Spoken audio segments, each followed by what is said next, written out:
সবাই? আশা করি সবাই ভালো আছো আর আমিও ভালো আছি। তো আমার আরেকটা নতুন ব্লগে তোমাদের সবাইকে স্বাগত। তো আজকে হচ্ছে, তোমরা আগের দিন জানো যে আমাদের এখানে গোপাল প্রতিষ্ঠা হয়েছে, আর আমরা আজকে কাকুমণি আমাদের সবাইকে বাড়ির সবাইকে খাওয়া দাওয়া করাচ্ছে। আর আমরা হচ্ছে এই যে সব দিদি বোনেরা সবাই মিলে কিন্তু সব মানে এই দেখো মাছের ঝোল হচ্ছে, মাছ হচ্ছে, মানে সমস্ত কিছু হচ্ছে, মাংস হবে। আর আমরা হচ্ছে হেল্পার, দিদি ভাই, আমার আরেক বোন, সবাই আমরা হেল্পার করে মানে সবাই হেল্প করছি। আর আমরা সবাই মিলেই আজকে রান্নাটা করছি। তো এই হচ্ছে আজকের আমাদের মেন বিষয়। তো আজকে তারপরে কিন্তু আমরা সবাই মিলে চলে যাব বাড়িতে, কারণ আমাদের আজকে চলে যাওয়ার দিন।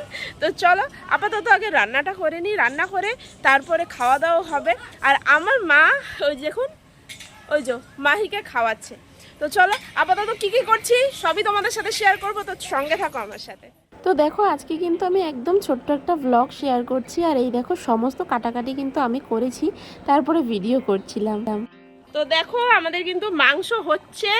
কি রে দিদি ভাই, মাংস হচ্ছে তো? তো হয়ে গেছে না আরেকটু হবে? কি মনে হচ্ছে?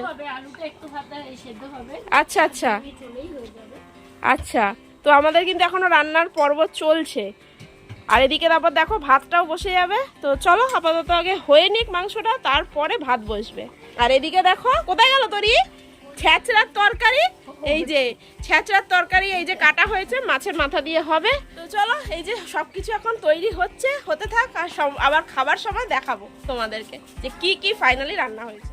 তো দেখো এখানে মাছ, মাংস, আর এইদিকে দেখো মাংসের এক্সট্রা যে গ্রেভিটা সেটা, আর সাথে দেখো ডাল টমেটো দিয়ে, আর হচ্ছে বেগুন ভাজা আর ভাত। ওফ, আর কি লাগে, এটাই তো স্বর্গ।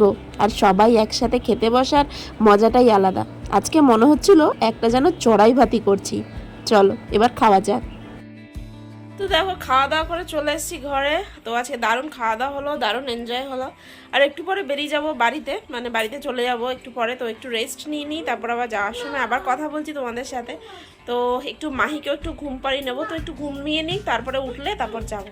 আয় চলে আয় চলে আয়। তো দেখো এখন আমি একদম রেডি হয়ে গেছি, আর বাবুকে এই যে বাবুর ঘুমই ভাঙছে না। ও কাউকে নিয়ে এখন যেতে হবে আমাকে, কারণ অনেকটা রাত হয়ে যাচ্ছে, 7:30 বাজে। কারণ আর দেরি করব না, তাই জন্য এখন যাচ্ছি। তো চলো বাড়িতে গিয়ে আবার কথা হচ্ছে। আর ও এখনও মানে একটু শুয়ে রয়েছে, ঘুমাচ্ছে। তো আমাকে টোটো করে যেতে হবে। তো চলো আপাতত আমি যাই বাড়িতে, বাড়িতে গিয়ে একেবারে তোমাদের সাথে কথা বলবো। কারণ আমি যেহেতু টোটো করে যাব, বাবু আছে, লাগেজ আছে, তো আমি কথা বলতে পারবো না রাস্তায়, আর ভিডিও করতে পারবো না। তো চলো বাড়িতে যাই একেবারে, তারপর আবার তোমাদের সাথে কথা বলছি। তো ফ্রেন্ডস দেখো আমি কিন্তু বাড়িতে চলে এসেছি, আর জামা তো মাই খুব দুষ্টামি করছে। তো চলো এই এখন রুটি বানাবো, কারণ রাতে আমরা আজকে রুটি খাবো। তো চলো রুটিটা বানিয়ে নিই, কারণ অনেক রাত হয়ে গেছে, 15টা বাজে। এসেই আটা ফাটা মেখে রেখেছিলাম।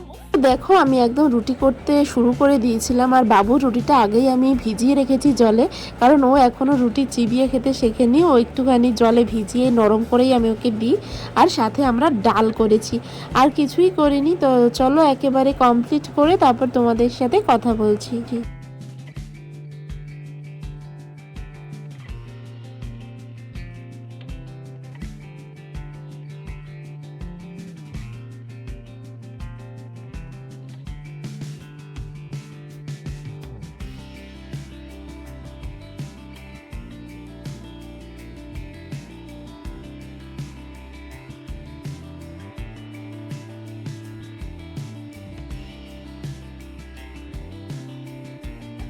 আমি কিন্তু একদম সমস্ত কিছু রান্না বান্না করে ফেললাম। আর আজকে আমি ডাল রুটিই খাবো, কেননা আমিও খাবো, বাবুও খাবে।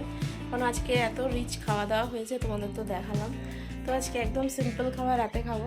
তো চলো আজকের মতো এখানেই টাটা করছি। পরের আরেকটা ব্লগে খুব শিগগিরই তোমাদেরকে নিয়ে আসবো। তো সাথে থেকো, পাশে থেকো, আর এই বোনটাকে একটু সহযোগিতা করো। তো চলো টাটা, বাই, আবার দেখা হবে।